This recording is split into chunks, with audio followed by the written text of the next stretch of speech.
Là-bas où je viens, on dit que...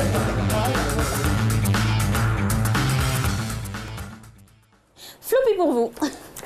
Là-bas où je viens, on dit que nous avons tendance à oublier que notre bonheur se trouve juste à nos côtés. On dit aussi que c'est par notre manière de penser, par nos actes, que nous construisons notre bonheur ou notre malheur. Chers téléspectateurs, bonjour. Ma bouche s'ouvre, la parole sort et prend le chemin et va se poser sur un monsieur qui s'appelle Yalé Fouet. Yalé Fouet est un monsieur qui est très malheureux.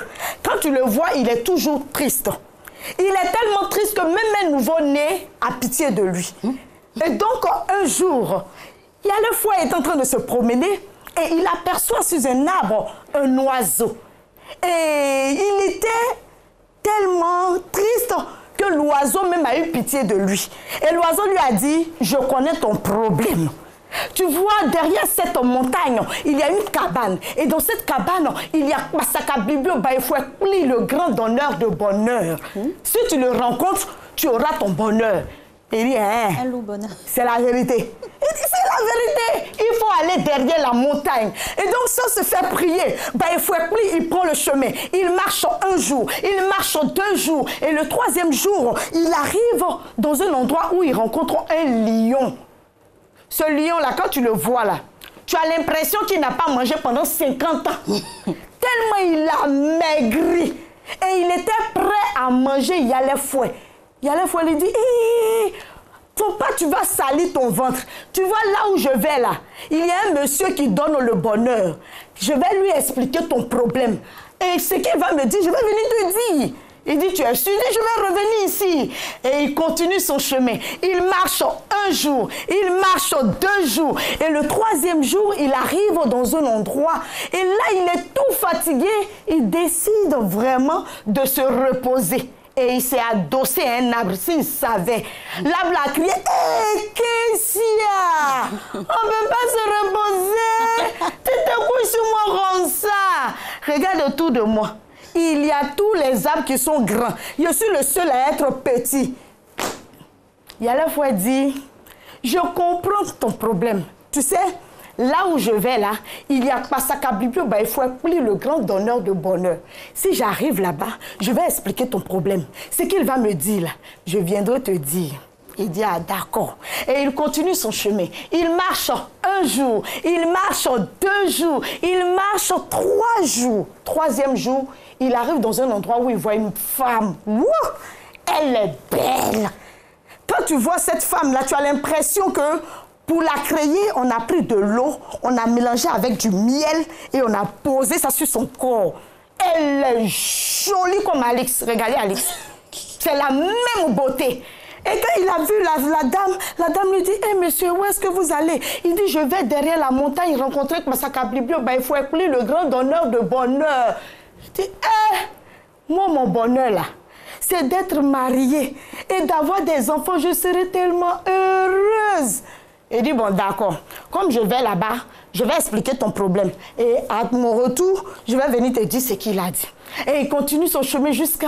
Il arrive dans un endroit, il voit une cabane bizarre, avec une petite fenêtre. Et dans cette fenêtre, on voit une lumière rouge. Il rentre et il rencontre Masaka Biblio Baïfouet, le grand donneur de bonheur. Wouh! À quoi tu crains? Oh, il est trop vilain. Il est d'une monstruosité humaine. Si vous voyez sa tête, on dirait Mamite pour préparer le riz de Tabaski. Ses larges oreilles, son nez, ses yeux presque... Tu vois ses yeux tellement gros, tu as peur en même temps. En tout cas, il est vilain. Mais quand il l'a rencontré, il dit, bonjour joli maître. Tellement il était stressé. Et il lui dit... Il était stressé, effectivement. J'ai peur, mais je ne sais même pas ce que je vais dire. En fait, quand je vais... Il avait tellement peur qu'au lieu d'expliquer lui-même son problème, il a commencé par le problème des autres. Quand je venais là, j'ai vu une femme, elle dit qu'elle veut un mari, elle veut des enfants. Il dit, dis-lui Le premier homme qu'elle va trouver, c'est son mari. J'ai vu aussi un arbre, il dit, il n'arrive pas à pousser. Dis-lui que sous ses racines, il y a une caisse d'or. Si quelqu'un enlève, là, il va pousser. Et puis aussi, j'ai vu un lion. Il dit, ah, tu vas arriver vers le lion, là. Il dit, oui, oui. Et bon, il faut lui dire que le premier idiot, le premier imbécile qu'il va trouver, là, qui le mange. Il dit, ah. Donc, il repart maintenant. Il dit, ah, mais et pour moi, là, il dit, pour toi, là, ton bonheur est là-bas, devant toi. Le chemin que tu vas emprunter, tu vas trouver ton bonheur. Il court. Il arrive, il voit la femme. Il explique la femme. La femme dit, ah, mais c'est toi qui es le premier homme que j'ai trouvé. C'est comme ça. C'est comme ça, vous commencez, vous les femmes, vous n'avez pas dit, vous aimez la facilité. C'est à cause de mon bonheur là. On dit, moi, mon bonheur là, ça y est devant. Et il continue, il voit l'arbre. L'arbre, il dit, ah, c'est comment? Il dit, non, on dit que sous tes racines là, il y a une caisse. Donc si on enlève, tu vas grandir. Il dit, mais il faut enlever. Il dit, tu dis quoi même? On dit, mon bonheur est devant de salir ma main. Non, non, non, non, il marche, il couille. Il arrive devant le lion. Quand il a vu le lion dit, on dit quoi? Il dit, non, on dit le premier idiot, le premier imbécile que tu as trouvé là, il faut le manger. Et voilà, il a atteint son but. Voilà. Juste pour vous dire que souvent, on a tendance à chercher très loin notre bonheur, alors qu'il se tient juste à nos côtés. C'est par notre manière de penser, de nous comporter, que nous construisons notre bonheur ou notre malheur. Je vous remercie. Merci beaucoup, Floppy. Merci. Et avec ce magnifique conte, on a envie de vous dire que votre bonheur, il restera et demeurera toujours sur RTI 1. Malgré les vacances qui s'annoncent pour les émissions en saison, ne vous inquiétez pas, on va s'occuper de vous comme on a l'habitude de faire depuis maintenant des dizaines et des dizaines d'années. Ne soyez pas émoustillés par tout ce qui se passe. Alors, vous savez, pour qu'une émission se fasse, c'est des mains et des mains, plusieurs cerveaux qui travaillent. Voilà comment ça bouge ici au niveau de la matinale.